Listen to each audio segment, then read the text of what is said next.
चलिए भाई, आज हम लोग शुरू करेंगे इंटरफेरेंस ऑफ लाइट, जिसमें सबसे पहले हमारा क्या है, प्रिंसिपल ऑफ सुपरपोजिशन। देखिए, इस चीज़ को हम लोग पहले पढ़ चुके हैं 11th में, जब पढ़ा गया था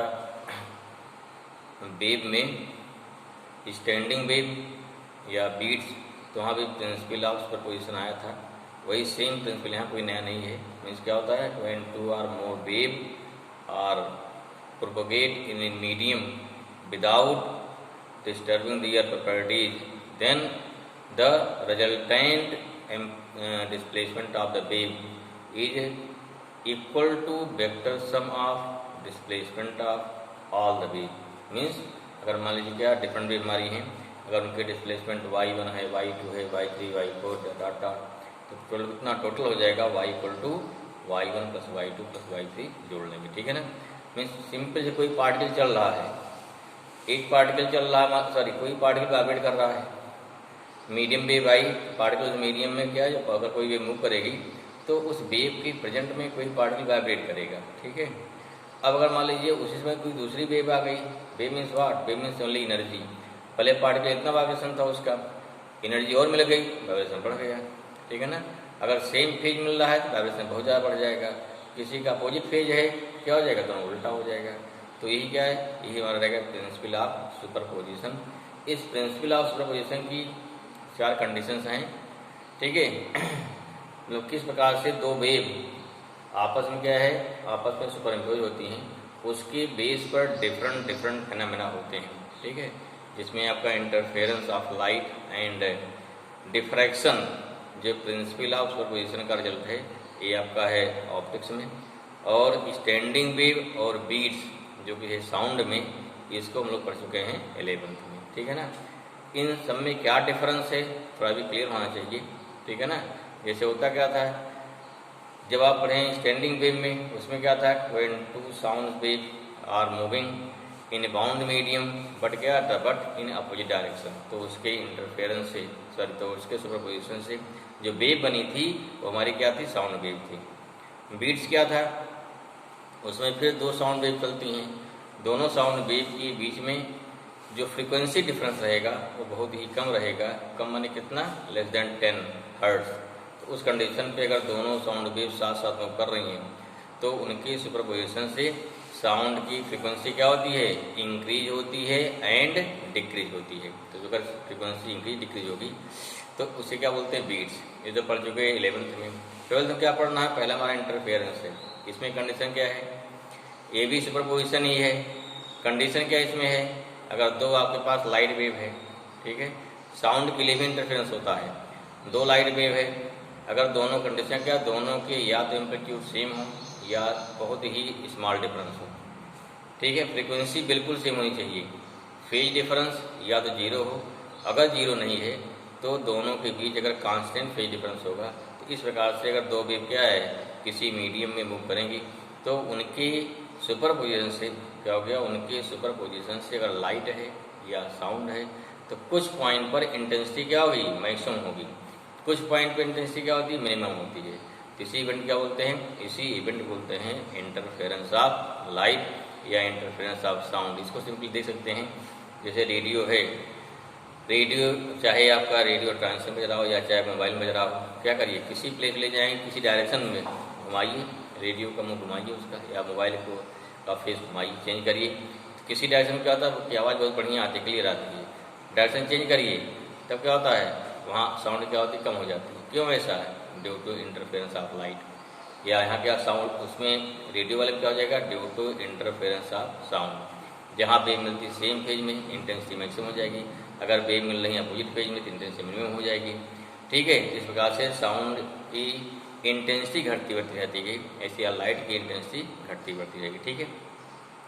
एक और डिफ्रैक्शन है। ठीक, डिफ्रैक्शन भी, ये भी प्रिंसिपल ऑफ सुपरपोजिशन का एक रिजल्ट है। ठीक है, जिसको आगे पढ़ा जाएगा। जिस प्रकार से प्रिंसिपल ऑफ सुपरपोजिशन के 4 रिजल्ट हैं। ठीक है, जो हम लोगों के सिलेबस में हैं। 2 रिजल्ट किसमें हो गए, इंटरफेरेंस एंड डिफ्रैक्शन, ये आपका होगा 12th में, और स्टैंडिंग वेव एंड बीट्स, ये क्या हो गया आपका 11th में। ठीक है। चलिए पहले हम क्या करते हैं, पहले स्टेट करते हैं, what is the again what is the statement of principle of superposition, ठीक है ना। फिर बढ़ते हैं आगे, इसका स्टेटमेंट हो जाएगा। प्रिंसिपल ऑफ सुपरपोजिशन क्या हो गया, if two or more than two waves, more than two light waves are propagate in any medium without disturbing of their property, ज़रा की वेव चलती हैं अब उतनी प्रॉपर्टी को डिस्टर्ब नहीं करती हैं किसी प्रॉपर्टी को, then after superposition of the waves the resultant displacement of wave is equal to vector sum of displacement of all individual waves, ठीक है। Let y1 y2 vector y3 vector yn और the displacement of different wave, then resultant displacement कितना हो जाएगा हमारा, vector y equal to y1 plus y2 plus y3 and so on. देखिए चीज समझिए यहाँ पे जो कहा जा रहा है विदाउट डिस्टर्बिंग दियर प्रॉपर्टीज, वो सिंपल लॉजिक है, इसको आप दिखता भी है। हम फोन करते हैं मोबाइल से, बहुत सारे फोन एक साथ आ रहे हैं, ठीक है, चाहे जिसका फोन है, जिस कंपनी का, जिस व्यक्ति का है, अगर कोई नंबर आपको डायल करता है तो फोन आपको लगता है ना, मिलता है। इसमें क्या हुआ कि बहुत सारी वेव के साथ आपको पर्टिकुलर वेव भी साथ में आ रही है और उसी आसमान से, उसी आकाश से आ रही है। तो स्पेस से अगर वेव आ रही है तो सारी एक साथ मिक्स होकर आ रही हैं, लेकिन फिर भी क्या है, फिर भी एक पर्टिकुलर वेव क्या होती है, फोन हमारा कैच कर लेता है, बाकी लगता है और सब कोई वेव आ ही नहीं रही है। In the same way radio पर काम कर रहा है, बहुत सारे एक साथ काम कर रहे हैं, फिर भी क्या है, एक पर्टिकुलर वेव पकड़ता है, वो बाकी साथ छोड़ देता है, ठीक है ना। इसमें क्या, और जैसे फोन बात करें तो आप अपने मित्र की या किसी की आवाज़ पहचान भी लेते हैं, क्यों, इसका मतलब क्या, तो उस व्यक्ति को जो साउंड है उसने क्या उसकी प्रॉपर्टी को भी चेंज नहीं किया, सेम क्वालिटी रहेगी, सेम इंटेंसिटी रहेगी, सब कुछ सेम, उसका फ्रीक्वेंसी जैसे बोलेगा वो बोलने का लहजा भी सेम रहता है। दिस मीन्स व्हाट, सारी वेव एक साथ चल रही हैं। सोचिए एक साथ एटमॉस्फेयर में कितनी वेव चल रही होगी, कितने सारे इंटरनेट काम कर रहे हैं, कितने सारे मोबाइल काम कर रहे हैं, कितने सारे रेडियो स्टेशन काम कर रहे हैं, कितने सारे टेलीविजन स्टेशन काम कर रहे हैं, सोचिए ना। और एक रूम बैठ जाइए, आपका इंटरनेट भी काम करेगा, रेडियो भी काम करेगा, टेलीविजन भी काम करेगा, मोबाइल भी काम करेगा। This means what, this means all the waves are coming in your room, ठीक है ना। अगर सारी वेव आ रही है, सोचिए कितनी कॉम्प्लेक्स हो गई, कितनी सारी वेव हैं, अरबों खरबों लोग हैं, चाहे जहाँ से चाहे जहाँ से फोन आएगा, चाहे इंडिया से आवे, चाहे बाहर से आवे, ठीक है, और सब फोन कैसे आ रहा है भाई, स्पेस आ रहा है, ठीक है। इसमें क्या है कि अगर सब कुछ काम कर रहा है, जिसमें सभी वेव एक साथ चल रही हैं, लेकिन वे एक दूसरे की प्रॉपर्टी को इंटरफेयर नहीं कर रही हैं, अर्थात उसे डिस्टर्ब नहीं कर रही हैं। ये वेव की बहुत बड़ी क्वालिटी हो गई, जिससे हमारा सारा कम्युनिकेशन जो है डिपेंड है, या सारा कम्युनिकेशन पॉसिबल है। अगर सारी वेव मिल जाती तो उनको निकालना मुश्किल हो जाता ना, तो फिर भी क्या है, डिवाइस में सारी वेव में से एक पर्टिकुलर वेव को क्या करती है, सेपरेट कर लेती है, तो इसे क्या बोलते हैं। तो इस प्रकार से क्या हो गया, सारी वेव मिल जाएंगी, मिलने के बाद हम किसी एक वेव को इसमें से सेपरेट भी कर सकते हैं। क्यों, जो मीडियम पार्टिकल हैं इन सभी वेव के रिजल्टेंट से क्या होगा, वाइब्रेट करेंगे, ठीक है ना। तो हमारा क्या हो गया, इसे बोलते हैं, this is the principle of superposition. अब इसी का पहला इवेंट क्या है जो लेंगे हम लोग, नेक्स्ट पहला हमारा क्या है, इंटरफेरेंस ऑफ लाइट। हमने क्या बताया कि इंटरफेरेंस हमारा एक प्रिंसिपल ऑफ सुपरपोजिशन का एक इवेंट है। कंडीशन देखिए, कंडीशन क्या है, अगर दो लाइट वेव जिनसे जो हमारी वेव निकलेंगी, लाइट वेव, अगर उनके एम्पलीट्यूड बिल्कुल सेम हो, कंडीशन की कंडीशन बिल्कुल सेम है और नियरली सेम, ठीक, फ्रीक्वेंसी एंड वेवलेंथ बिल्कुल सेम होना चाहिए, नियरली बात नहीं है, बिल्कुल सेम होना चाहिए। थर्ड कंडीशन क्या चाहिए, दोनों के बीच फेज डिफरेंस 0 होना चाहिए, या अगर फेज डिफरेंस है वो फेज डिफरेंस कांस्टेंट होना चाहिए। अब देखिए मीनिंग क्या है, फेज सबको याद आ रहा होगा, फेज क्या होता है, देखिए जो वर्ड बोला जा रहा है उसकी मीनिंग या उसका फिगर आपके दिमाग बनना चाहिए, तब तो चीज समझ में आएगी, अदरवाइज क्या हो जाएगा, अदरवाइज वो चीज तो रट लेंगे। फेज में क्या हो गया, जब बात कर रहे हैं फेज की, देखिए मान ली पहली वेव चल रही है इस प्रकार से, पहले वेव चल रही है इस प्रकार से, दूसरी वेव बिल्कुल सेम चले ऐसे, यहाँ बात नहीं रही एम्पलीट्यूड, यहाँ बात किसकी हो रही है, सेम फेज, मीन्स दोनों एक साथ मैक्सिमम हो गए, एक साथ 0 हो गए, एक साथ नेगेटिव हो गए, एक साथ फिर 0 हो गए, एक साथ फिर मैक्सिमम हो गए। किन्हीं दो या दो से अधिक चीजों का वेरिएशन एकदम साथ साथ हो रहा है, उसे बोलते हैं सेम फेज। हमने कई बार बता रखा है कि ड्यूरिंग फ्लैग मार्च जो आर्मी पर्सन होते हैं उनकी ऑल दी एक्टिविटी क्या होती है, सेम फेज में नहीं, बोला दाएं मुड़, क्या होता है, जितने आर्मी में सब एकदम तुरंत दाएं मुड़ते हैं, सबके हाथ एक साथ निकलते हैं, ठीक है, हैं? तो यहाँ क्या हो गया, ये मतलब हो गया सेम फेज का। देखो ये यहाँ एम्पलीट्यूड क्या है, नियरली सेम है, ठीक है। और अगर दे दिया कांस्टेंट फेज, इसका मतलब क्या हुआ, देखिए ये कांस्टेंट फेज है, एक जगह यहाँ चल रही है, दूसरी चल रही, मान लो यहाँ चल रही, यहाँ से यहाँ चली ना, इस बात से ये कांस्टेंट है, जो डिस्टेंस यहाँ पे वही डिस्टेंस यहाँ पे, वही डिस्टेंस यहाँ पे, हर जगह क्या है, वेव का डिस्टेंस या सेपरेशन या डिफरेंस क्या है, बराबर है। अगर बराबर है इसे क्या बोलेंगे, इसे बोलते हैं कांस्टेंट फेज। क्लियर हुआ। अब देखिए एक वेव चली, कोई पार्टिकल यहाँ था, एनर्जी पाई यहाँ पहुंच गया, उसी टाइम दूसरी वेव पहुंची, एनर्जी यहाँ पहुंचा दी, कुल क्या हो गया है, छोटी वेव का बन जाएगा, नहीं हमारा क्या हो गया, ये हमारा रिजल्टेंट आ गया, y1 + y2 को जोड़ करके कितना आ गया, रिजल्टेंट। अब यही मतलब होता है प्रिंसिपल ऑफ सुपरपोजिशन का, ठीक है ना। ये बात समझ में आ गई। कांस्टेंट फेज डिफरेंस के लिए क्या मतलब हो गया, सेम फेज का क्या मतलब हो गया, एम्पलीट्यूड नियरली सेम है। देखिए दो वेव जुड़े, ध्यान समझो, दो वेव जुड़ रही है, क्या होता है, हमने ये पहली वेव है, ये देखो पार्टिकल पहले कहा सारे यहाँ थे, एनर्जी मिली इसको, ये पार्टिकल यहाँ पहुंच गया, यहाँ पहुंच गया, यहाँ पहुंच गया, ये वाला यहाँ पहुंच गया, नीचे वाला यहाँ पहुंच गया। अब क्या हो गया, इसी समय अगर इसी फेज में दूसरी वेव चल रही है, अब क्या हो गया, ये पार्टिकल यहाँ पहुंचा, उसी टाइम दूसरी वेव ने एनर्जी दे दिया, एनर्जी, ये पार्टिकल जम करके कहाँ पहुंच गया, यहाँ पहुंच जाएगा, ये वाला कहाँ पहुंच जाएगा, यहाँ पहुंच जाएगा। ये क्या होगा, this is the resultant wave हो गई, इसलिए क्या ऐसे बोलते हैं, रिजल्टेंट वेव हो गई। अगर दोनों में सेम अपोजिट फेज में, एक वेव यूं चल रही है, दूसरी यूं चल रही है, इसने दिया पॉजिटिव, इसने दिया नेगेटिव, कहाँ यहीं रह गया। क्लियर हुआ। फिर देखिए अगर मान लीजिए क्या है, दोनों के एम्पलीट्यूड सेम ना हो तब क्या होगा। अगर ये वेव देखो हमारी यूं चल रही है, दूसरी यूं चल रही है, सेम नहीं है, देखो अब क्या हो गया, इसने एनर्जी इतनी दिया, इसने इतनी दिया, रिजल्टेंट क्या हो गया, रिजल्टेंट आपका मुश्किल से ही हो जाएगा, रिजल्टेंट हो गया। अगर रिजल्टेंट हो गया तो हमारा रिजल्टेंट वेव में और इसमें कोई खास डिफरेंस नजर नहीं आएगा, इंटेंसिटी कब मैक्सिमम हुई अब क्लियर ही नहीं होगा। यहाँ इंटेंसिटी कब क्लियर हो रही है, ये क्लियर हो रहा ना, यहाँ जीरो हो रही है, यहाँ मैक्सिमम हो रही है, नेगेटिव मैक्सिमम हो रही है। तो इस प्रकार से अगर उनके एम्पलीट्यूड बिल्कुल सेम है, इंटेंसिटी यहाँ एम्पलीट्यूड डबल हो जाएगा, यहाँ डबल हो जाएगा डिस्प्लेसमेंट, ठीक। अगर एम्पलीट्यूड डबल हो गया, इंटेंसिटी डिपेंड्स अपॉन एम्पलीट्यूड ना, अपने इंटेंसिटी आप ये क्या होती है, डायरेक्टली प्रोपोर्शनल टू I² होती है, ठीक है, इसलिए बार बार बोला जा रहा है इंटेंसिटी। तो एक चीज दिमाग बिल्कुल फिर रहना चाहिए, थोड़ी मीनिंग ऑफ इंटेंसिटी, दोनों वेव के एम्पलीट्यूड बराबर क्यों होनी चाहिए, कैसे होनी चाहिए, कांस्टेंट फेज डिफरेंस क्या मतलब है, सेम फेज का क्या मतलब है। I hope this clear now. इन्हीं जो तीनों हमारे कंडीशंस हैं, इन्हें मिला दीजिए तो ये हो गया क्या, वही हो जाएगा definition of interference of light. Okay, now how we define, when two light wave which have same amplitude or nearly same, ठीक है, constant but constant frequency or wavelength and zero phase difference or constant phase difference, ठीक है ना, are moving simultaneously in any medium, then after superposition of these two waves, the intensity of light is at some point is maximum and some point is minimum. This phenomena is known as interference of क्या हो गया, light. यहाँ constant frequency नहीं, frequency क्या होनी चाहिए, same frequency, ठीक है, दोनों फ्रीक्वेंसी क्या सेम होनी चाहिए।